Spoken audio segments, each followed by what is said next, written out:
2026 at the OIC Arbitration Centre. I will be your host, Sayed Muaz Shah, for today's session with our expert panelists who have joined us, including Dr. Nurdat Paracha and Mia Shiraz Javed, who I'll introduce when I'll ask them to speak. But today's session, I just wanted to bring the topic at hand, which is, of course, the arbitration clause playbook, drafting it right and enforcing it strong. Now, in today's global business environment, arbitration is widely recognized as a faster, more efficient, and neutral way to resolve commercial disputes, but only if the foundation is solid. At the heart of every successful arbitration lies one thing, the arbitration clause. It may occupy only a few lines in a contract, but it can determine whether a dispute is resolved cleanly in a neutral forum or bogged down in procedural fights that rival the underlying conflict in time, cost, and complexity. Unfortunately, getting this clause right is far from guaranteed. Legal practitioners, in-house counsels, and businesses alike routinely treat arbitration clause like a boilerplate, copy-pasting language without tailoring it to the specific transaction or considering the critical elements that make it enforceable. As a result, poorly drafted clauses often spur preliminary litigation, often challenging the very existence, the scope, the enforceability of arbitration, long before any substantive issue is even addressed. So common mistakes include vague language that fails to express a clear mutual commitment to arbitrate, omission of key procedural terms such as the seat of arbitration or the place of arbitration, or applicable rules, and internal inconsistencies, all of which can lead to significant delay, increased costs, and even denial of arbitration altogether. Today's session, the Arbitration Clause Playbook, Drafting It Right, Enforcing It Strong, aims to cut through the uncertainty and equip you with practical insights to draft clauses that are not just legally valid, but strategically powerful, enforceable, and aligned with your commercial objectives. So, to welcome this topic, I'd like to invite our Secretary General, Dr. Umar Hosseini, who is the head of the Arbitration Center at the OIC based in Istanbul, Turkey, to talk about this topic and share with us the preliminary insights before we get into it. Dr. Hosseini, you have the floor.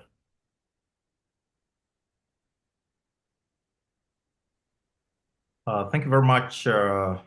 Said Muaz Chair, and I'd like to begin by thanking you and the team and distinguished guests, colleagues, practitioners from across the globe. I'd like to wish you a warm welcome to the first webinar for 2026. It's a privilege to open this landmark session, and today marks the beginning of a powerful collaboration between the OIC Arbitration Center and, of course, and the Chartered Institute of Arbitrators, CIArb Pakistan Branch. We're coming together to bridge the gap between legal theory and the high stakes commercial reality of international dispute resolution. And an event of this caliber is only possible with the right leadership and expertise.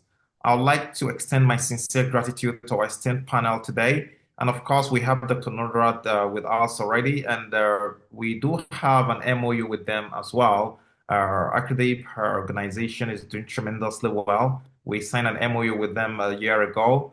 She's a true titan of international law, whose deep insights into investment and commercial disputes are globally recognized. And of course, Mr. Shiraz will be joining us subsequently. We're glad to be collaborating with him.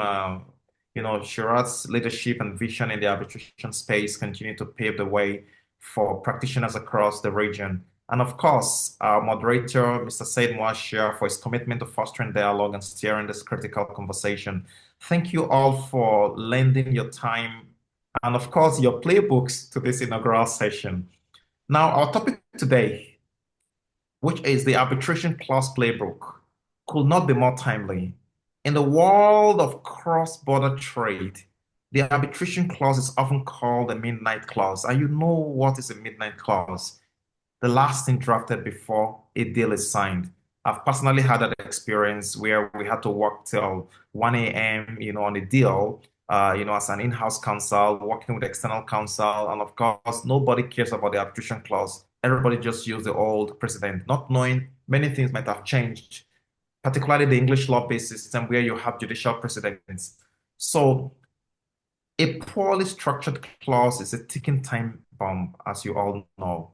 Today, we move beyond the templates. This session is an in-depth, practice-oriented exploration of how these clauses must be strategically structured and strongly enforced.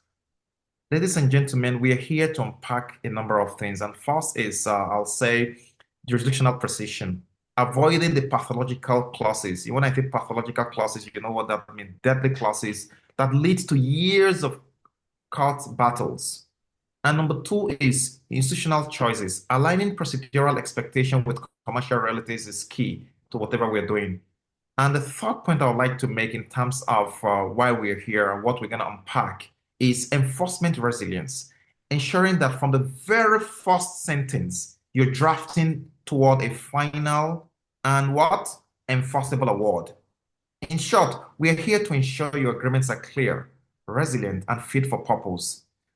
This webinar is particularly special because, as I said earlier, it marks the first event of the year for our partnership with CIArb Pakistan. We believe that professional excellence requires consistency. Therefore, I'm thrilled to announce that this is not a one-off session, but the start of a monthly series for this year. We did that last year, and we had this kind of webinar on a monthly basis. And we're going to do the same thing this year, inshallah. So each month, we will return to tackle a new facet of arbitration or mediation or any aspect of dispute resolution, offering actionable insights and building a community of excellence. I invite you, ladies and gentlemen, to join on this journey every month to keep your skills sharp and your practice modern. Whether you're advising on contracts, resolving disputes, or even shaping policies, today's discussion offers the tools to strengthen your outcomes from the very first class. Without further ado, I hand the floor to Mr. Said Mwasha to begin our session. I wish you all a productive and insightful webinar. Thank you very much. Thank you so much, Dr. Omar Sani, the Secretary General of the OIC Arbitration Centre, whose vision it had this year and much more, not just with that, but a lot of other things plans, particularly with the launch of the Young OIC initiative as well. So without further ado, I'd like to welcome our first speaker for today, who actually doesn't need much introduction. Mashallah, she's quite well accomplished in her work. Dr. Nudrat E. Pracha is a partner at SQA and also is the head of ICADRAP, which is a major arbitration and mediation ADR center registered in Pakistan. She has a career that stretches almost 2 decades and has worked as an ADR counsel in arbitrations before ICSID, ICC, and ad hoc tribunals, and rose in partnership at her firm. She's a solicitor of England and Wales and being a member of the High Court Bar in audience with civil matters of the Supreme Court of the United Kingdom. She is nominated to be in the panel of Sun in 2018 and has served as a member of the ad hoc committee at ICSID. She is presently serving as a member of a 12-member committee which actually helps in Pakistan's investment legal frameworks. She's a Fulbright scholar and at the Weinstein Jams International Fellow for 2018, and the first lawyer from Pakistan to become a fellow of the Chartered Institute of Arbitrators, the very organization that we're actually collaborating with here. And she's a fellow there. She's a graduate of the London School of Economics and Political Science, and she's the first woman in Pakistan to be awarded with the SJD by the George Washington University, Washington, D.C., and with this extensive experience in training in ADR, mediation, negotiation, and arbitration from other prestigious institutions and organizations. As a senior fellow of JAMS, she has been trained and has attended mediations at JAMS with their panelists in relation to commercial and employment disputes. Please give a warm welcome to Dr. Nudrat Racha. Dr. Nader, you have the Thank floor. you. Thank you so much. Thank you for that very generous introduction. It's my true honor and privilege to be amongst all of you today. So I will share a presentation uh, predominantly relating to investment arbitration agreements. So I can, of course, cover the commercial aspects as well, but I chose investment arbitrations because these are particularly difficult and particularly complex, and they are not taught in many of the universities. So many people coming to investment arbitrations find it a very new field. Even if you know commercial arbitrations, I do feel investment arbitrations are a different ballgame. So I will share this presentation with you, and the chess pieces are the moving parts in investment arbitrations that you need to keep in mind.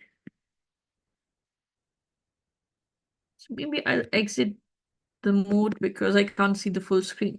So I want to discuss with you the main elements that form the basis of the investment arbitration agreements, because until and unless you have a clear background, you will not be able to bring the right mix together, which is going to ensure that you have enforceable clauses.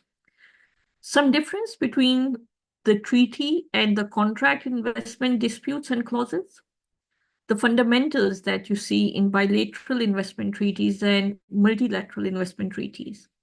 Why I discuss them? Because many of the investment disputes are going to arise from the bilateral and multilateral investment treaties. Very few of these disputes were based under contracts. And then I would like to discuss with you some of the standards guaranteed under the investment law, because your obligations could either arise from a contract or they could be arising from the investment law. So I would want to touch just a bit on that. So first of all, the key features. When you're looking at an investment arbitration agreement, the scope. The scope of the arbitration agreement is the first and the foremost important thing that you need to take a look at. You might have a dispute. The clause might be well drafted, but if the scope is too narrow, your dispute might well fall outside that particular dispute ambit. So when you're looking at an investment arbitration clause, first of all, you need to look at the parties. Who are the parties? In a contract, if your clause is arising out of a commercial investment contract, it is fairly obvious who the parties are.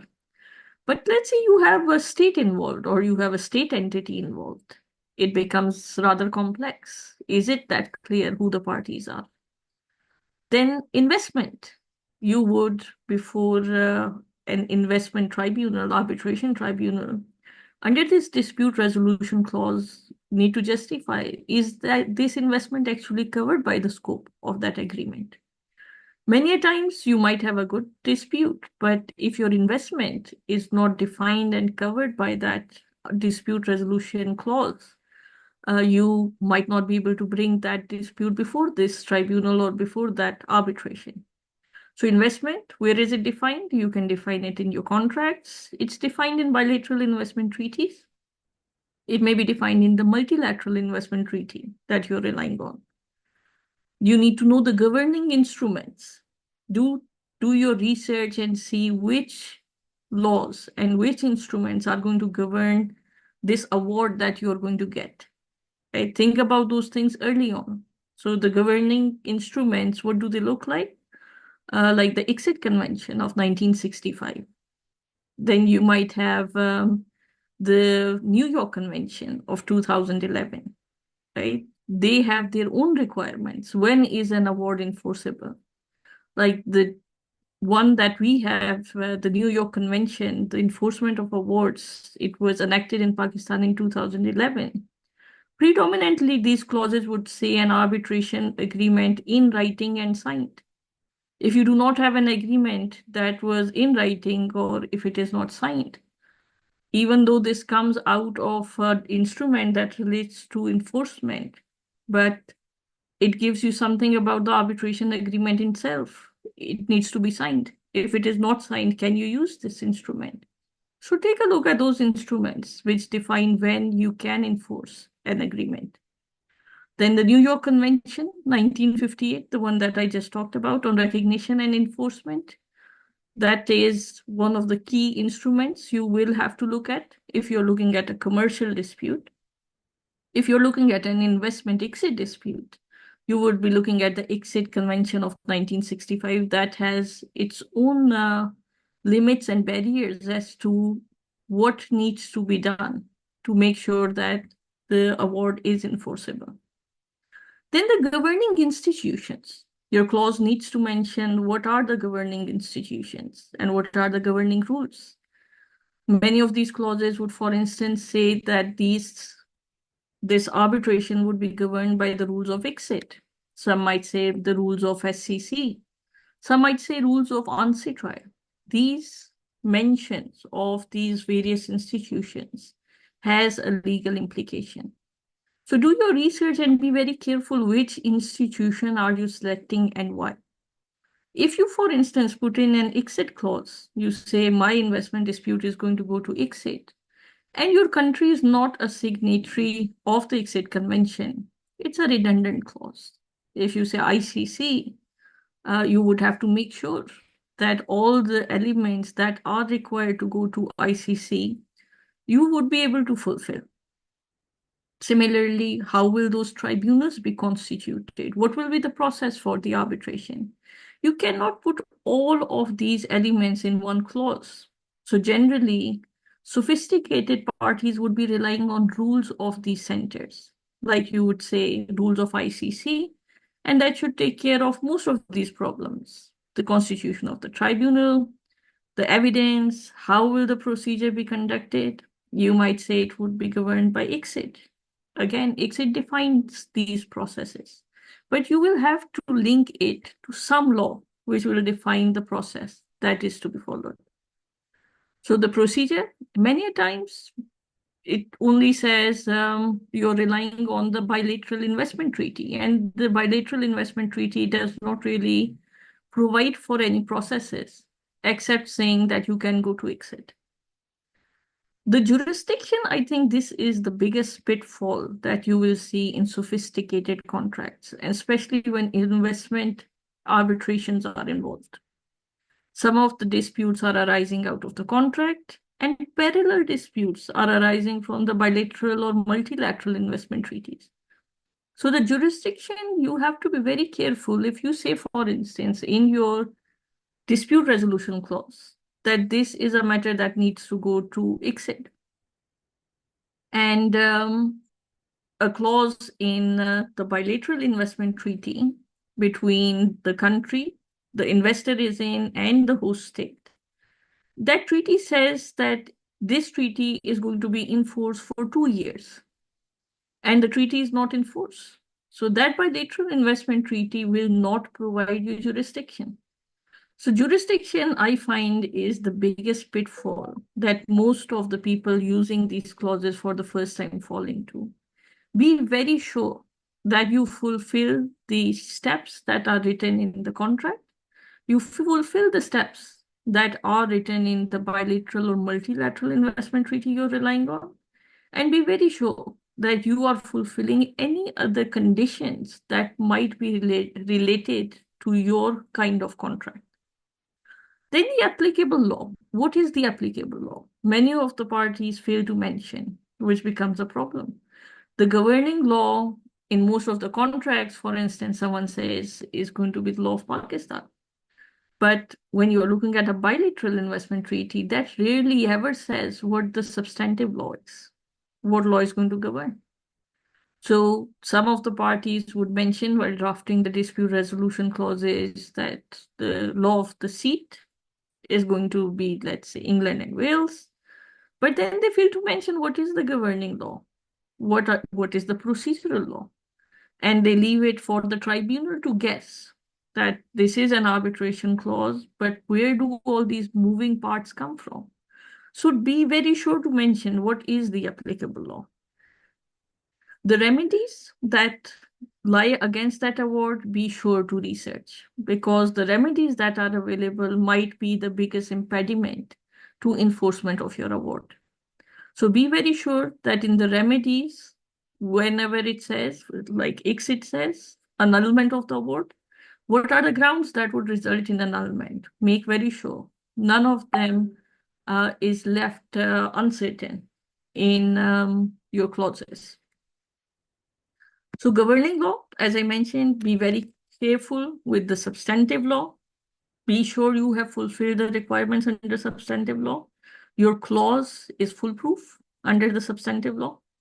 The law of the seat. Now, the law of the seat is a tricky one. The law of the seat is the law that is going to govern the arbitration agreement.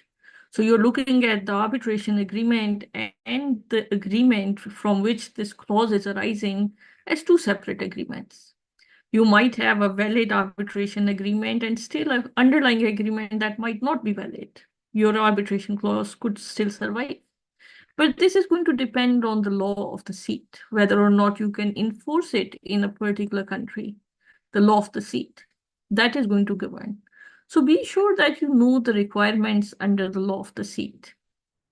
And for arbitrations that arise out of treaties, investment treaties, bilateral investment treaties, or multilateral investment treaties, like OIC is a multilateral investment treaty. Whenever you will have a treaty involved, another law also adds on to your list of laws that you need to be sure that you see to the extent it is relevant to your case, and that is international law.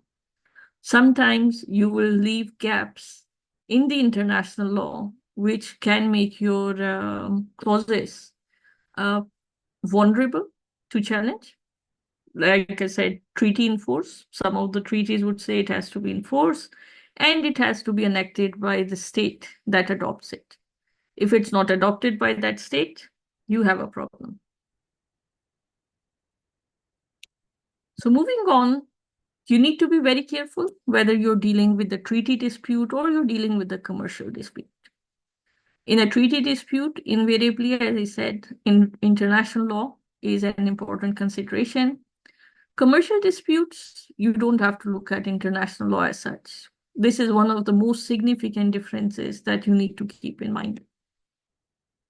I had created a chart for you distinguishing between contract-based and treaty-based investment claims, things that you need to be aware of while you're drafting these clauses. When drafting these, either drafting a contractual clause in which you're trying to provide for an investment arbitration, or you need to plug it into a treaty-based system. Either way, you need to know the difference between these two kind of claims that you will bring. So I will ask the organizers to share this chart with you, but just briefly, you're looking at the source of the rights, the legal nature, who is going to be bound, consent to arbitration, where is that coming from, the applicable law, the obligations, whether they're coming from the contract or they're coming from the treaty, what is the wrongful act, the privity, the remedies, and the defenses. All of these are going to differ drastically based on what kind of claims you're looking at. And these considerations, have them in mind early on while you are drafting the clause, because the requirements are going to look very different. You will have many cases where you will end up with parallel dispute resolution clauses if you do not draft them properly.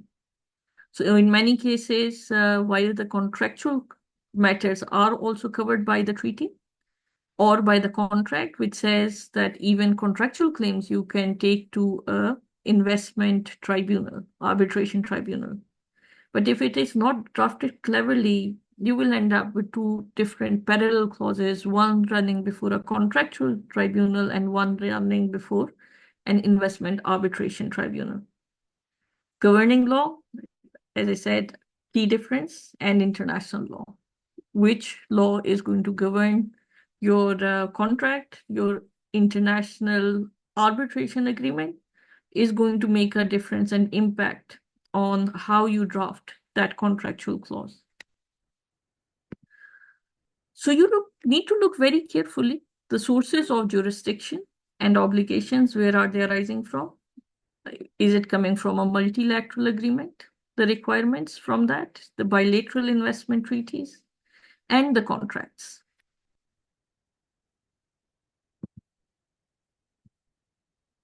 So when you're looking at bilateral investment treaties, even though you might think, I can't help the drafting of a bilateral investment treaty, but the dispute resolution clause may lead you vulnerable to a bilateral investment treaty claim because your clause is covering only contractual claims.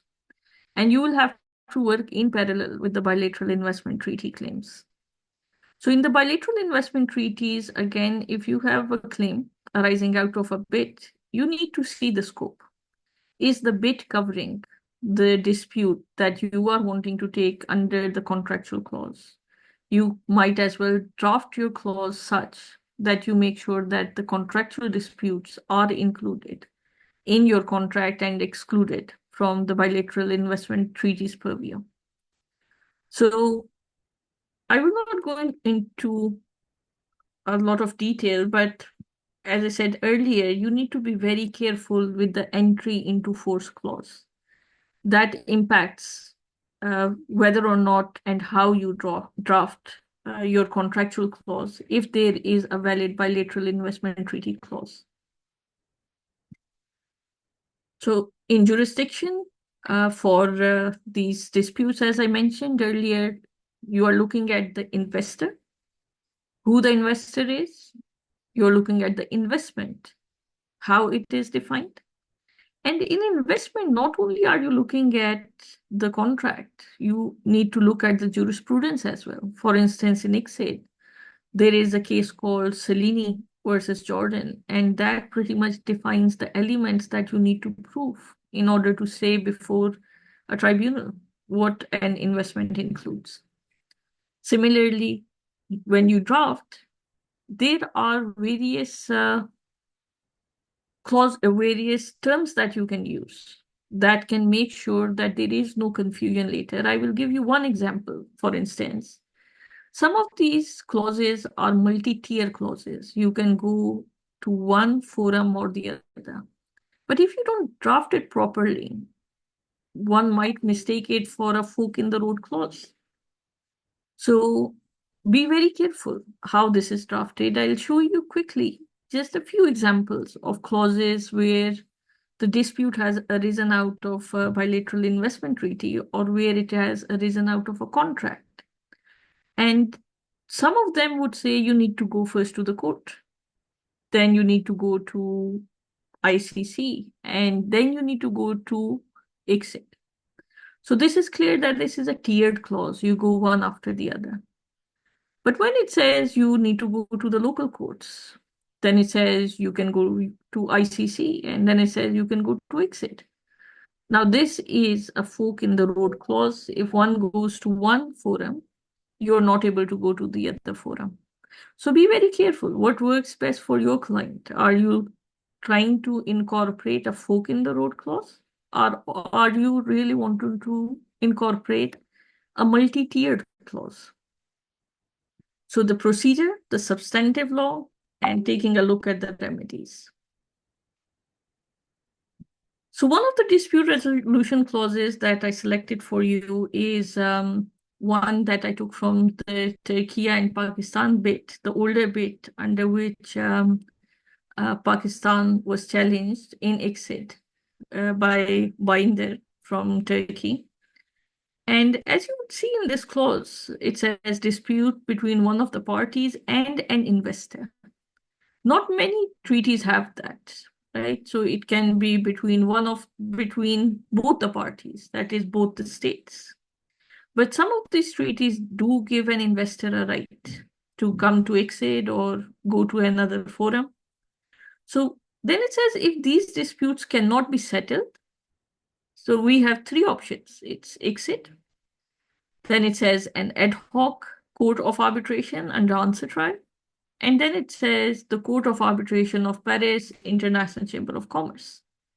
So this is a typical fork in the road clause where you go to one forum and that excludes your remedy going to another forum. And it says the arbitration award shall be final and binding for all parties. So you need to make sure that your award is going to be final. It is a good idea to have that put into the clause that you're drafting.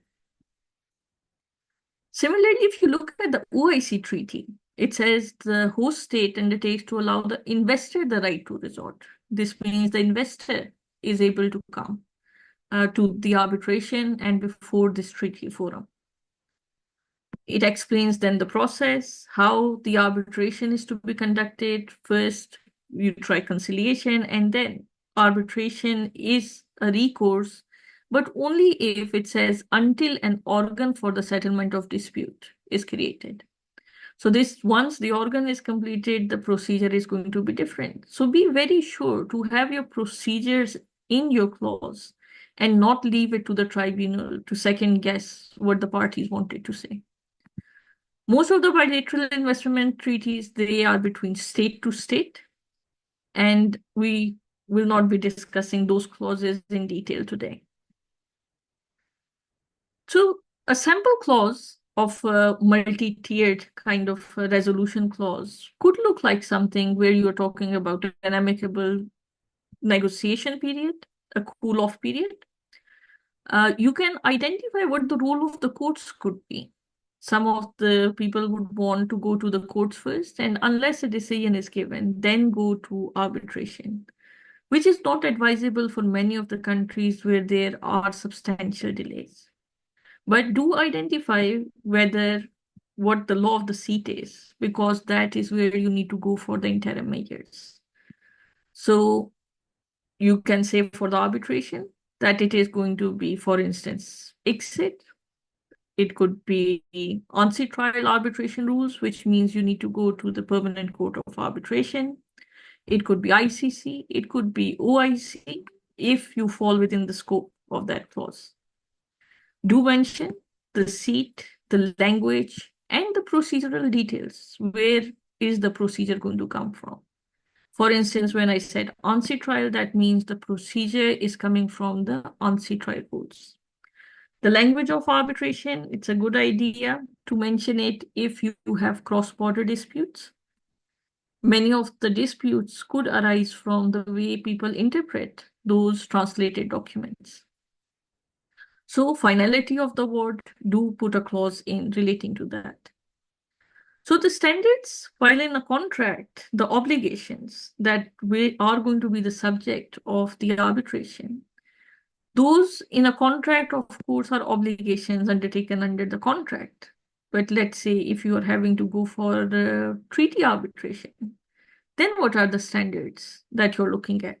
These standards are the standards that are written in the bilateral investment treaty. They could be fair and equitable treatment, full protection and security, national treatment, most favored nation treatment, expropriation, transfer of funds.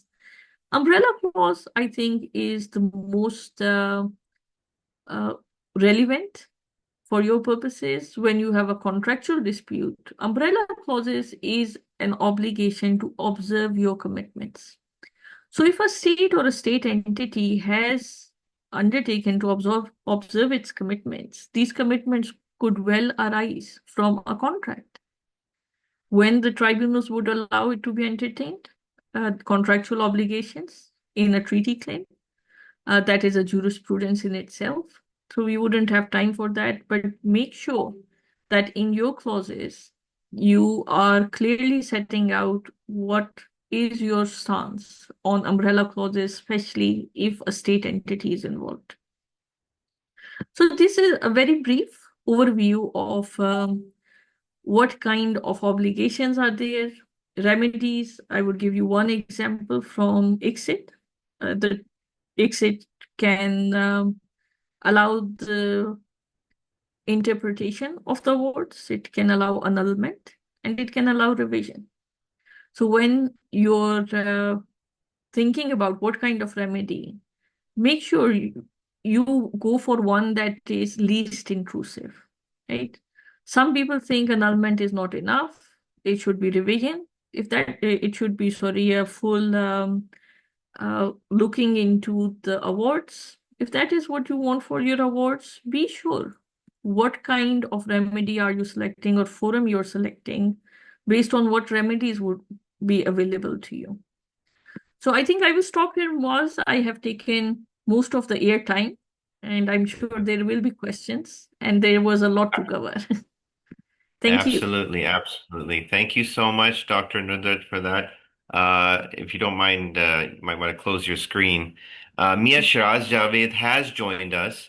I think there's just if we can get him to be in the panel here, because he actually used another link, but he Yes, hopefully will Mohad, I come. am.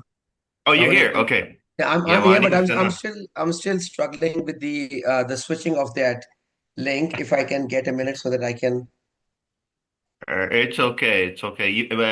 If you want to use this, that's fine. We have you, so you can turn on your video, and then we'll just figure out that technicality later.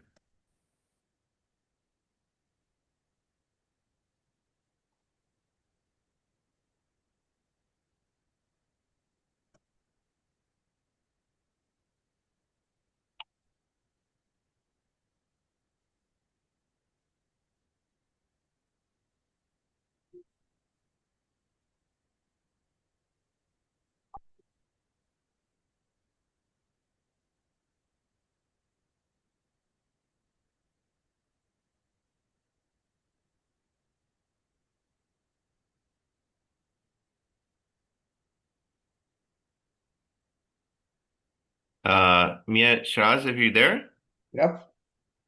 uh, you have the floor, sir. If you can turn on your camera and maybe share your pres presentation.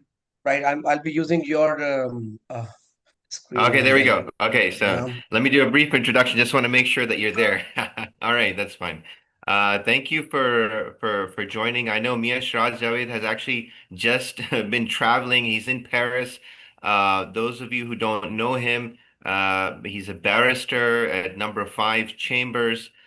He's the president of CIArb Pakistan Branch. In fact, he's the founding president because he and Nasser Khan came to Pakistan to establish the CIArb branch in Pakistan, and he has been working relentlessly in the cause for arbitration, particularly in the cause related to developing the talent. As most of you know, the premier institute globally is the Chartered Institute for Arbitrators when it comes to arbitration. And Mia Shiraz Javed has brought that vision with also Dr. Nudrat Bracha and many other senior arbiters to create something in Pakistan and to develop the talent here. He was recently re-elected, and he is going to take on another 3 years of that charge. He also is leading a center here called the TCC Arbitration, and his expertise for many years, decades, has been around construction disputes in particular.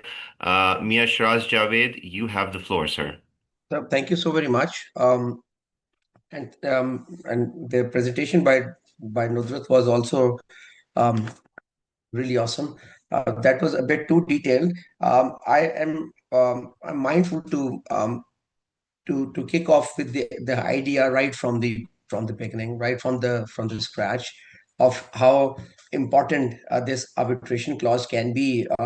Of course, the ISDS, the dispute um, investor state dispute system, is a bit more complex because it's not just one uh, um, uh, source of agreement that is there, which is not just the arbitration clause, but sometimes there are bilateral investment treaties, sometimes there are free trade agreements, sometimes there are other umbrella clauses. But in terms of what exactly is an arbitration clause, or why do we call it a clause, and sometimes we call it an arbitration agreement. Sometimes it is also known as a submission agreement. So how important are these? What exactly do we have to include in that? And in terms of that relevance, how we take things up from there.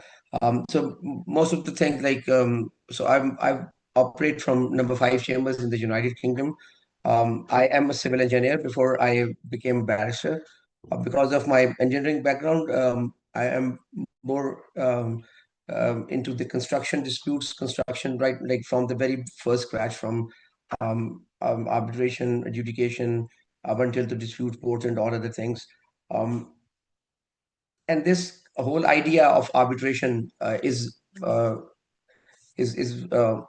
most of the construction industry, um, they are using construction arbitration in one way or another.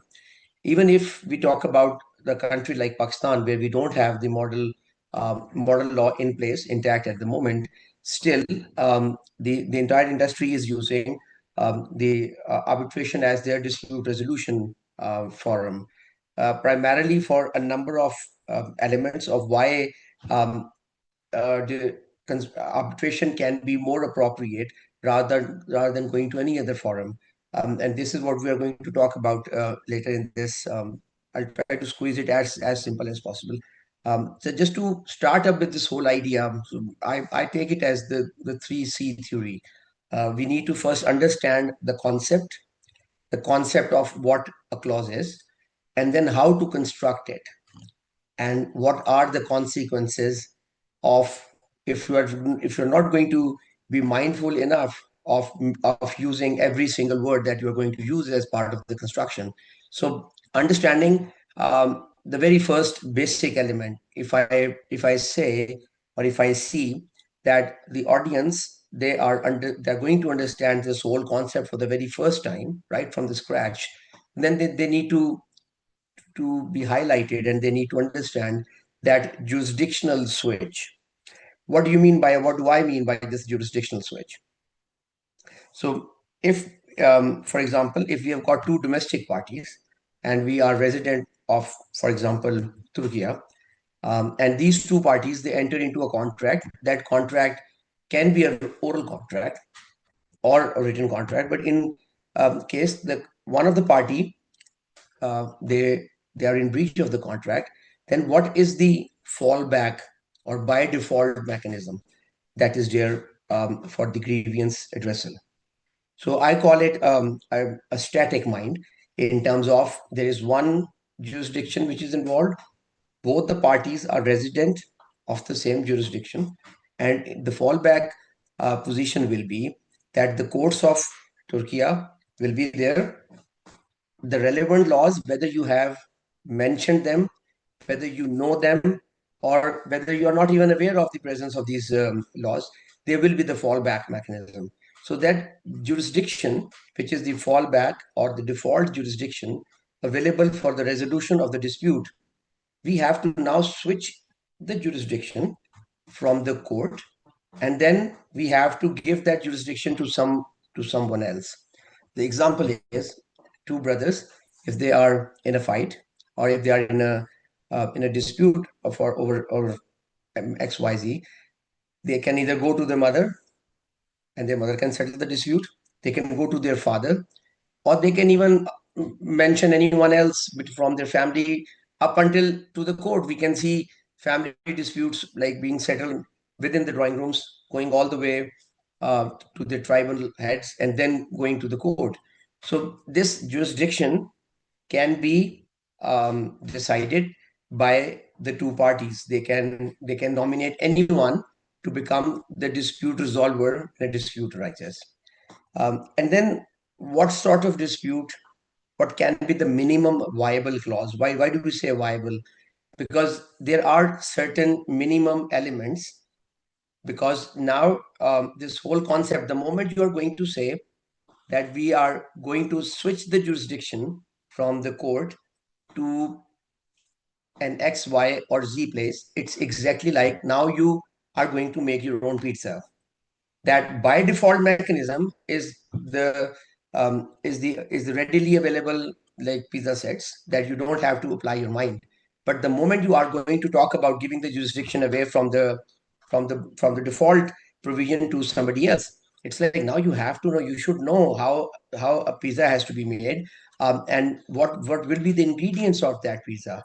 And if you do not know about these minimum ingredients, you might end up making it a shawarma or something else, but that will not be a pizza, which means that it is going to be either you end up making a pathological clause, or you end up making something which is not enforceable, which cannot be initiated, or there can be a number of other things that can add up. So how do we do that 60-second audit, and what can be the consequences? I'll try to put this into it. So this is the very first, the shift of the mindset.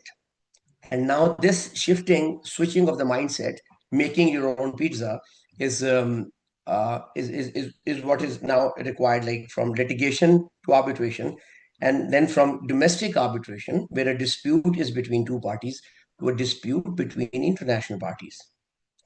So litigation, we all know it's a public forum, rigid procedure, that's fine. Like in terms of appeal, there are multiple layers of review. Like in Pakistan, we have got a district and session court, then we go to high court, and then we also have Supreme Court, where you can keep challenging the outcome of the decisions. But in arbitration, especially the international arbitration, we call it a private forum. Parties, they fund it, and you cannot choose a judge. Whereas in arbitration, we also, this terminology is very common, go choose your own judge. So this does not mean that the judge is going to be, or that arbitrator is going to give the decision in your favor. The primarily, it means that you have the liberty to choose someone who understands the complexity and the type of problem that you are going to face. Unlike the courts, where this option is not available, you cannot go to the court and say that I want Mr. X, Y, and Z to hear my case.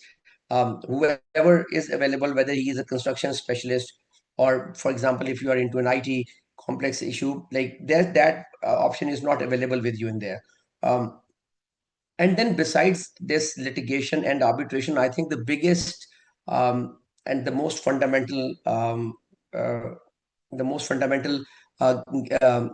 concept that the difference that you get out of it is, when you get an award, it can be enforced in 172 countries at the moment. But when you get a court degree, it can only be enforced within the jurisdiction of that court, within the jurisdiction of that country, unless you have a reciprocity signed with other countries, which means that your court degree can be executed in some other country's jurisdiction as well. And in that scenario, that country has to sign a reciprocity. But all right, this, for example, the judgments of the Court of England and Wales, they can be executed in Pakistan, but not all the countries of the world can have their degrees being enforced in Pakistan. But if you are opting the international arbitration, then any country who has signed the New York Convention, you can get your award enforced in those countries. So the jurisdictional switch, I used to give this example through this railway track, where you switch the whole train from one direction to the other one. So what we call it is reallocating authority, or actually allocating authority. So from the court track to the tribunal track. The court track is a fixed, rigid system, whereas in the tribunal track is the one where the tribunal has to be constituted. You will first constitute the tribunal. The tribunal is going to assume the jurisdiction. Whatever elements the tribunal can take up, it entirely depends on the construction of that jurisdiction or the jurisdiction clause. And then the New York Convention, which is the basic background of how the arbitration can be initiated in terms of international arbitrations, it also gives us the power that the court must pause litigation if a valid clause exists. Just to be noted, this is not a court cannot on its own motion do that. The party has to ask for this in terms of. So in terms of what an arbitration agreement can be, so an agreement to submit all or certain disputes. Now you're going to start making up your own pizza. So the pizza is going to be about who is going to look after your case in terms of dispute, and whether all the disputes, some part of it, or what. So this wording, this arbitration clause is usually as good as the wording of the arbitration clause itself. So what we say is to an agreement to submit all or certain disputes, number one, and then it can also prevent disputes eh, which we do not want to be presented right now. Sometimes the disputes which are if you don't have an arbitration clause in a contract, and then right at the middle of a dispute, you want to now refer the dispute to some arbitration tribunal. You can develop a contract, but then the contract which talks about the present dispute, we call it a submission agreement, and as compared to the arbitration agreement. So arbitration agreement usually refers to the disputes which are the future disputes, and these are the clauses which are inserted at the time um, of the of the finalization of the commercial contract. So usually an arbitration clause is part of the commercial contract.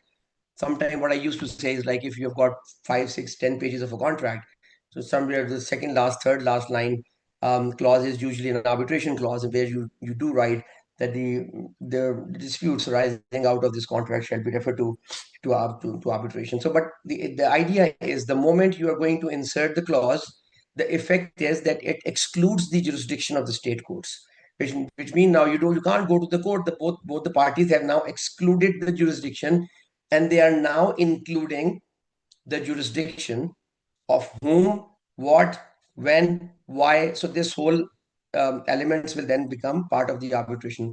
Um, and these two elements, the students of arbitration, international arbitration, they must be familiar with this. But I thought to, before getting into the basic, the deeper elements, this separability and competence, I wanted to touch upon it right now here.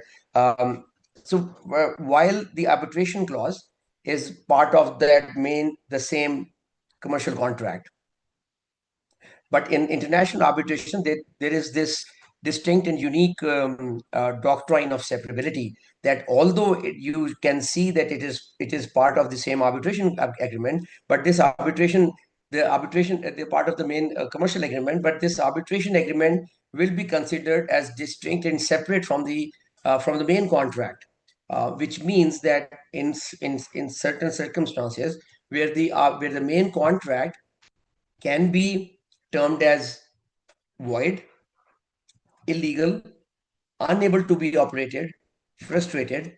But in all these circumstances where the main contract cannot be enforced, still the arbitration agreement, it survives. And there are a number of reasons of why this doctrine of separability was introduced in this international arbitration. Um, and then the idea of competence. So usually if you are not happy with the jurisdiction or with the working of of a specific forum, so the generic idea is to submit an appeal on an appellate forum, saying or asking for the change of the tribunal member, or the change of the judge, or change of that specific forum. But in international arbitration, this second doctrine, or the concept of competence was introduced, which means that the powers were given to the tribunal itself to rule on their own jurisdiction first. Which means that if you're not happy with any of the elements in terms of the scope of the arbitration clause, if you're not happy with the impartiality, neutrality, or the independence of the tribunal, you will first challenge the jurisdiction before the tribunal itself. And once they issue their decision, so in international arbitration, this competence, once on the basis of that, their decision is considered to be is transmuted in shape of an award, and that award, you can, if you are aggrieved, you can challenge that award before the seat. And so this clause, arbitration clause versus submission agreement. So the clause is a pre-dispute, which means the future disputes are made part of it. It is signed at the time of the commercial contract, or the inception of that main contract. Although we will never fight. This is where the time is. when you are entering into a contract, most of the parties, they do think that this is the time of the marriage. Why are you talking about how we are going to settle down the divorce? But I think this is the most important time, and you need, because parties uh, are having that good faith element between the relationship.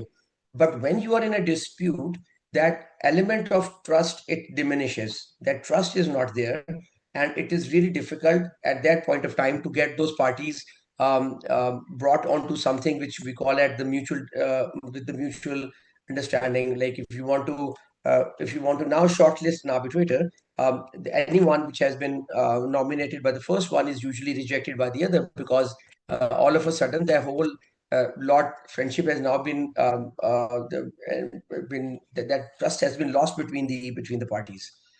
So that is the best time when you can get a dispute clause which can be operational without involving any other forum, because if any part of the bare minimum viable arbitration clause is missing, that will lead to go to the forum so that they can fill in that gap. And this is going to be against the whole spirit of the arbitration clause. We don't want to go to any third forum now. We want the arbitrator or the tribunal to start with. So this is what the very first basic problem is. The clause has to be primarily complete enough so that you don't have to go and consult any third party, as opposed to this arbitration clause. The submission clause is when they have they are right in the middle of a dispute. The dispute is already there, but they never had the arbitration clause in their contract. Now they can sign a submission agreement, and on the basis of this submission agreement, the ICC, they still get those TORs as part of the submission agreement, which was initiated somewhere in 1919. So now these four minimum elements, what we call the minimum viable clause. The very first thing is about intention. So you just can't use word may, agreement to agree, or we will see, or something like this. Like, it has to be unequivocal. You cannot confuse it with any other thing. It has to be clear enough that the intention of both the parties can be translated, that they rightfully mandated the courts to be out of this, their jurisdiction to be out of for the settlement of the dispute. And then you mention place for arbitration. So in civil jurisdictions we call it as place, and in common law jurisdiction we call it a seat. And seat is the most important, the most fundamental phenomena in international arbitration. Seat primarily means where the tribunal sits and they adjudicate the matter. But the moment you call seat, it also automatically comes up with the National Arbitration Act of that specific country. So it's not just the tribunal is sitting there, it is also under the Arbitration Act. For example, if the seat is London, so this means the tribunal will be sitting in London, as well as Arbitration Act 1996 will also be by default the arbitration, the law, the lex arbitrii, which is going to govern the proceedings of the arbitration. Although this physical sitting in that specific place has now been departing because of the use of online platforms now, or most of the tribunal proceedings are undertaken on Zoom. But primarily, seat means that which courts will have the jurisdiction over the tribunal itself. And then for arbitration, we need to have certain rules. And if you're not going to mention the rules, either the tribunal has to, if they can be constituted without those rules, then they're going to pick up the rules, or you might have to go to the court. And then the number of the tribunal. So this is the minimum viable clause, although the language and a couple of other things can also help in terms of and then this idea of the seat versus venue. Venue is just the place where you go and sit and conduct the arbitration. But if you are going to name it as seat, so seat will also bring in the law of that place. And the most famous case law was about it's an English case law where the parties mentioned London to be the seat of arbitration and conducted their arbitration in Glasgow. And eventually, the losing party, they brought the claim. They brought the challenge against it that since the tribunal sat in Glasgow, which means that the courts of Scotland are have the jurisdiction over the tribunal. But eventually, it was it was explained and clarified by the courts of England that since London was mentioned as seat, which means that seat will be London, primarily means the courts of England and Wales, they will have the jurisdiction over the tribunal, and Glasgow has only been used as a place where you can conduct the arbitration, which is at the moment we can say that even going from physical location, we can have Zoom as their and then now from since 2005 onwards, there was just one institute, which was LCIA, London Court of International Arbitration, to be the most to the most used institute in the world. Now we have got war of the seats. We have got a number of institutes. We are not only bringing in the fair and just decision, they're also cost efficient. They're also time efficient, and versus the ad hoc arbitration, which was there in the world for last 100 years. Ad hoc means where you don't have an institute, you only have an arbitrator who will be looking after your whole process, and he will not be having any backup support from an institute. In terms of institutional arbitration, it's the institute that enters into a contract with the parties, and they then enter into a contract with the tribunal. But in ad hoc, it's like you enter into a direct contract with the arbitrator himself. And then this three law problem, I think that we're also touching upon this in terms of that substantive law. So every international arbitration involves the interplay of three distinct legal systems. So these three elements are the most important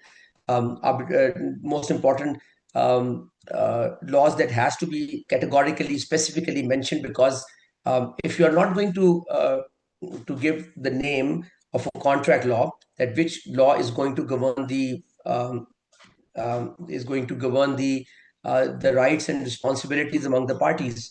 So then you go back to the court, or you try to fill in that gap. So, but usually this law of contract, it is about the merits of the contract itself, the commercial terms. And within that commercial contract, it is mentioned somewhere that this law shall be governed by for example, if it is Pakistan, the Contract Act 1872. Or if we are in England and Wales, it can be Sales and Goods Act 1979. But then Lex Arbitri, the law of the seat, even if you write the seat will be London, so Lex Arbitri will automatically become which law will be the governing, the national law of that seat. And sometimes we do see that the law of the arbitration agreement, it can be different than the Lex Arbitri. What does that mean? So if you are not adding up another layer of the law of arbitration agreement, so the substantive law, the main contract, that will be gauged and checked through this substantive law, the law of contract that you mentioned. But then what about the arbitration agreement? Now we are saying that within the same document, we have got two agreements. One agreement is the commercial agreement, and the second one is the arbitration agreement. And as per the international doctrine of separability, this arbitration agreement will be considered as distinct and separate from the main agreement. So if these two agreements are different, whether the same law of contract will be applicable to these two bits, or can we mention, or can we have these two contracts being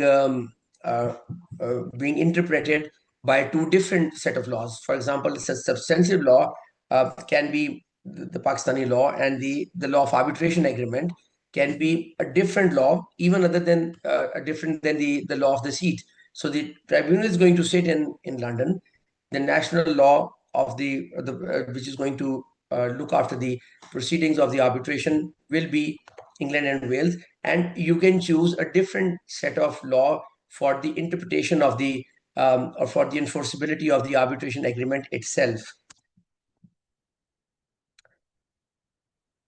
So now coming down to the magic words. And why do I call it magic words? Because every single word is really important. Um, for example, if you say disputes under this agreement versus arising out of or in connection with this agreement. So why do we call it risky or narrow? Because disputes under this agreement means you will be limited within that specific arbitration agreement to the contract that we are under discussion. But in terms of arising out of or in connection, will also bring in all the subcontracts which are not directly under that contract, but the contractor then entered into a subcontract. But that subcontract is also connected to this main contract. So now you have broadened it because in case of these subcontracts, sometimes you bring in the arbitration against the contractor, but you are unable to bring the arbitration against the subcontractor.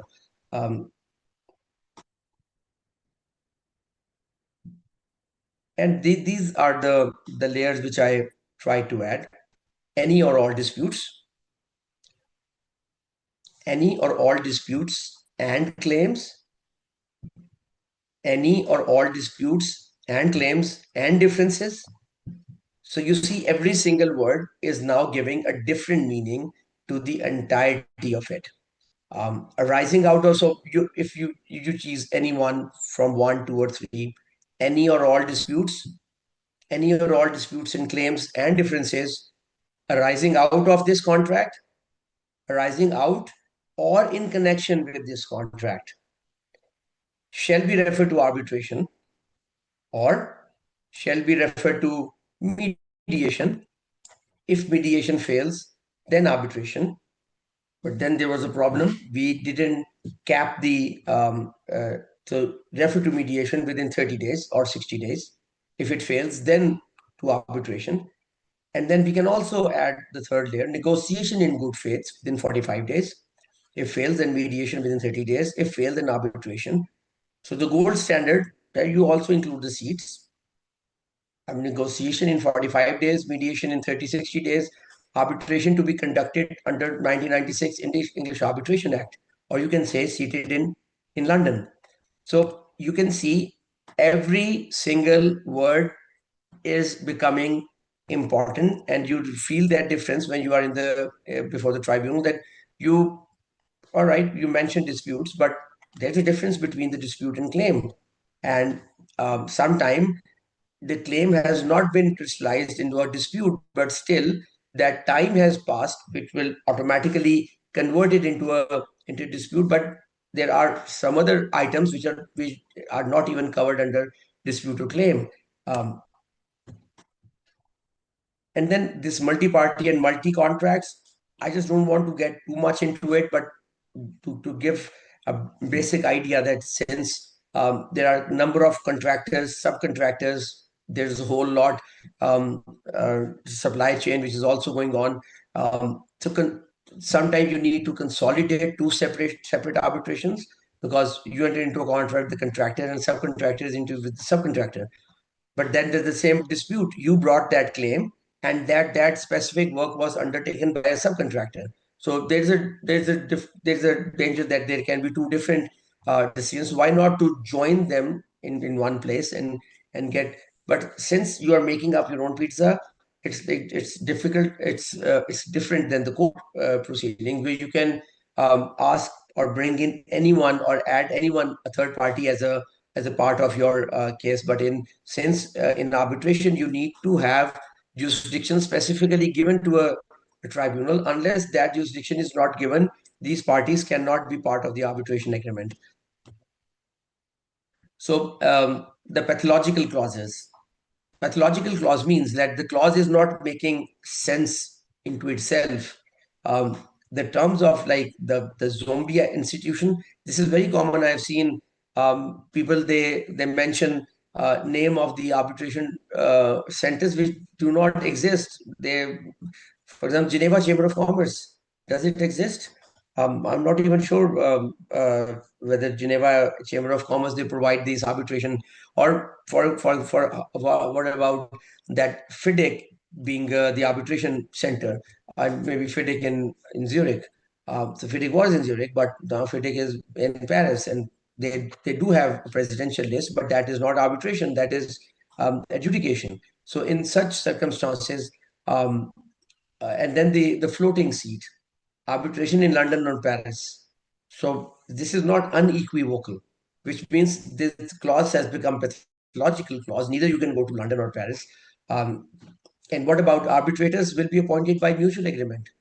And then the mutual agreement, you're unable to reach to that mutual agreement. What will happen to, how will you kickstart it now? So that 60-second dotted disputes shall be settled amicably, failing that arbitration in London under unset all rules. There is no appointing authority. Seat is ambiguous, whether it is going to be London as seat, because you have not mentioned the word seat. It will be, and then amicably. So amicably is it a mandatory condition? And then if it is mandatory condition, that unless both the parties reaches to that amicable decision, so you need to designate an authority. You need to state the seat of arbitration shall be so and so. And if you're talking about anything amicable, give them a limit, because if they are unable to agree on an amicable thing, then there should be a trigger with regard to timeline that can automatically kick it off to the second one. In writing requirement, usually you don't have to have the agreements to be in writing. They can be oral, but arbitration agreement has to be in writing. The consequence can become invalid. For in terms of local context, Lex Arbitri, Turkey's international arbitration law adopts UNCITRAL model law. OICAC is an arbitration center based in Istanbul. The strategic hub in Istanbul serves as a bridge between legal traditions supported by New York Convention and enforcement. So when we say that OICAC will be the arbitration center and the seat will be Turkey, which means that the international arbitration law of number 4686 will become the law of the seat, and OICAC will become the arbitration center for the resolution of that dispute. So I think that was something which was right, the basic thing. Unless you have got any questions, I'm available to answer if anything Yes. pops in. Thank you. Yes, and we have some questions, and I want to tell our part. Thank you so much for that. By the way, so detailed, but at the same time, very brief but very rich. I love the interactive examples that you gave, and the participants, I'm pretty sure, paid note to that. In fact, we had some comments about sharing slides. I said this is intellectual content of our presenters. We'll be showing a recording of this, so you can always go back and review it again. But I do want all the participants to know that you are open to ask questions. Please type them in, and we will go along them. We already have 3 questions, so I won't waste any further time because we are running down the clock. But Sanan Tariq asked, how often does an investor have an option to sue the state, either under contract or investment treaty? What considerations are taken into account when deciding which way to go? I think, Dr. Nudrat, this might be geared towards you because you mentioned about investment arbitration with states. If you want to take this question. Yes, I think most of it is covered already in the presentation. So just 1 second, I'm opening it in front of me, the question. So how often? It is quite often. So if you look at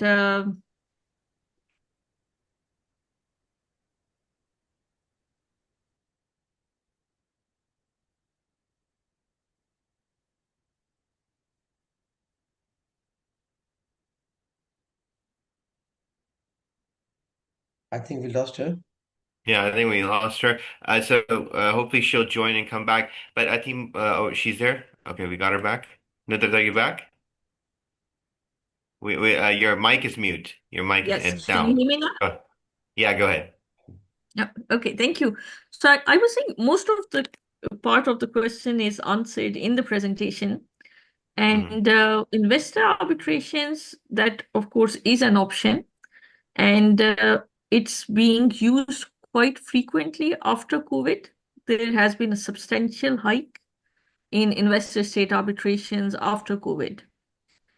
And what considerations, Chias, are taken into account when deciding which way to go?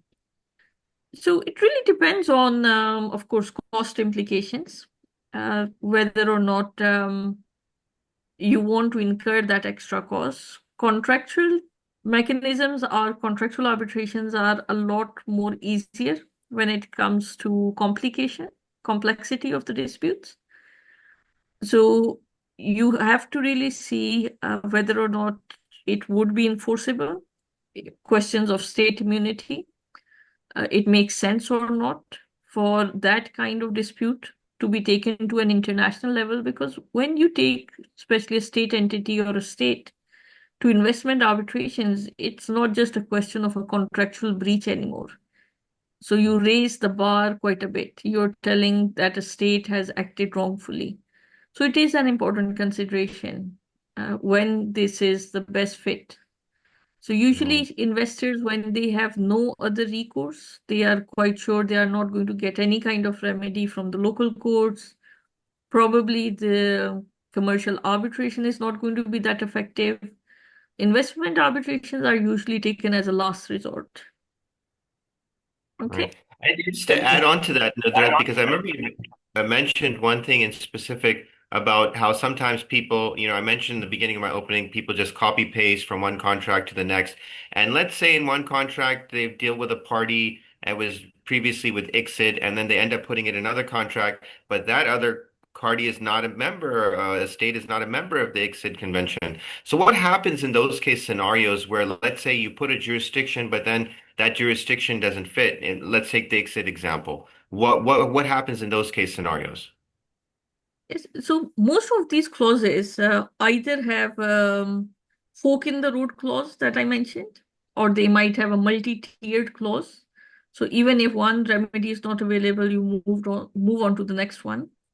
But sometimes, of course, if there is only an exit clause and no other clause, then the fallback option is going to be the national courts. Okay, all right, okay. Can I say something on this? Sure. So I think, Sanan, the very first thing you need to understand is whether, at the very first place, do you even have an arbitration clause in your agreement? And if not, VAT is the only way that will be available. But now one of the scenarios can be you have an arbitration clause in your contract. That contract was between an investor and a state, and even in that scenario, BIT can be, being the top umbrella, can be invoked anytime. Like you start up with the arbitration, whatever the arbitration has been mentioned in that arbitration clause, you start up with this, and in the middle you realize there is an arbitration, there is a bilateral investment treaty, and if the investor thinks that that treaty is more beneficial to them, they can always opt for the BIT. It has also been seen that sometimes the entire arbitration has been conducted as per the clause that was constructed between the two parties and was agreed. But once the decision was against the investor then opted to go to the exit forum, so that because that forum is also available there. But as far as the parties are, they don't have and they don't have any grievance from the decision of the tribunal, which was mentioned in the contract. Probably it also depends on how the parties wants to go about how badly do they think. So it's more than a strategic question rather than the jurisdictional one, because now you have given jurisdiction to a tribunal, but then at the same time there is an umbrella jurisdiction through the bilateral investment treaty. But of course, bids are like invoking exit arbitration is like 3-4 times more expensive than the normal international commercial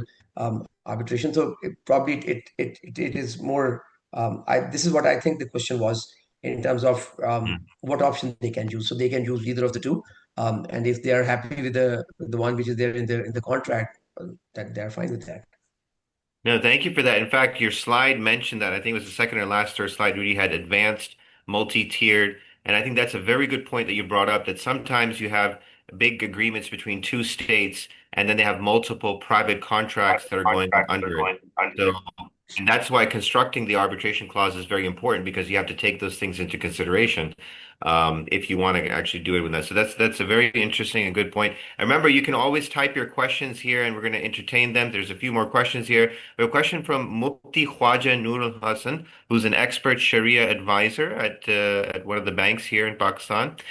He said he's involved in Islamic banking and finance field, and we sometimes facing challenges from customers and legal counsel's perspective in restructuring cases, settlements, and courts, etc. So mostly we include some provisions in the agreement that the customer undertakes that they understood the structure and modalities of Islamic transactions and that are Sharia compliant as approved by Sharia authorities of the banks.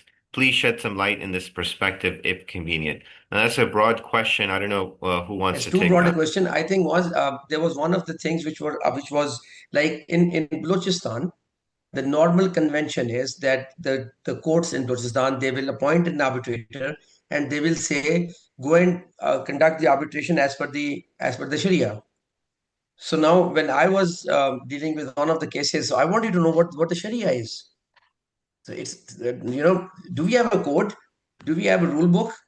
Or it's just open-ended thing that the entire Quran is part of the Sharia, and then from the ahadith I have to draw certain things.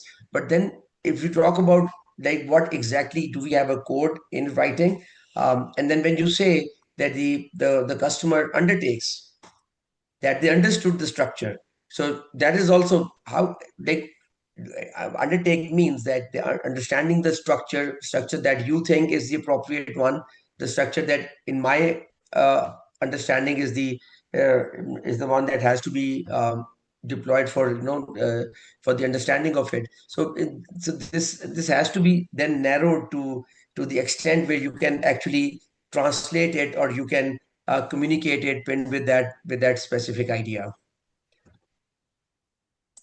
Thank you. I just wanted to mention as well that not only that, but SECP, which is the Securities Exchange Commission of Pakistan, has recently published a paper dealing with in dispute resolution in the context of Islamic finance, and that might be someplace good to do that.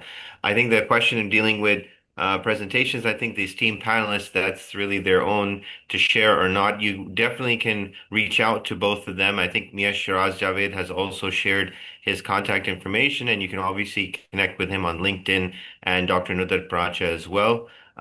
Both are doing amazing work in their capacity. And we actually just have 2 minutes, so I can then close out. If you like, have any final thoughts, Dr. Nudar Pracha and Mia Shiraz, I'll give you the floor for a minute apiece. Dr. Nudar, do you want to go? Okay, so I just wanted to thank all the people who attended the webinar for their very patient listening. And I will put my email address in the chat box, and feel free to reach out if you have any questions. I'm happy to answer those questions. Thank you. Mia Shiraz? And likewise, I was just typing my LinkedIn and other details. I'm more than happy. I'll also share the presentation with the with OICAC, so that if they can send it to the broader list. This presentation is for the audience. There are no such copyrights. It's for the transfer of knowledge in whatever way we can. No, thank you very much. And both of your slides and presentations, like I said, it was big issues, but you kind of actually both dealt with them in a certain way. And Mia Shiraz, really, I love how you had that interactive slide at the end. And also, Dr. Nudar, the sample that you shared as well after coming to the conclusion of that, I think those are really helpful in that. What I have done is because I don't think the audience has access to that. So what I've done is put your emails in the answers. So those are public. So those who want to check, you can go to the question and answer page. I have both of their emails posted there, and you can easily get in touch with them. Thank you both for taking out the time. Mia Shiraz, I know you're busy, you were traveling, you just got to Paris, but you still gave time for this. I highly appreciate that. Dr. Nudrat as well. Really informative webinar. Please join us as we join the next weekly webinar that, as already Dr. Omar Hosseini has told us in the beginning, will be collaborated with the International Mediation Arbitration Centre here in Pakistan. And so hopefully looking forward to that. Please follow us on LinkedIn at OIC Arbitration Centre, and also follow our partners for today's webinar, which is CIArb Pakistan Branch, who also actually, I must add, not only do work in Pakistan, but also in the region. So those of you interested in arbitration as well, please do follow for the various events. I should also mention that Mia Shiraz Javed also hosts the Pakistan International Dispute Week, which should be happening this year as Okay. well. So 10th and 11th of October. 10th and 11th of October as well. So maybe that's a great place if you're in Pakistan to definitely attend and then follow his links and you'll get more information as it comes. Thank you both and looking forward to furthering the cause of arbitration in Pakistan and the OIC broadly. Thanks very Thank you. much.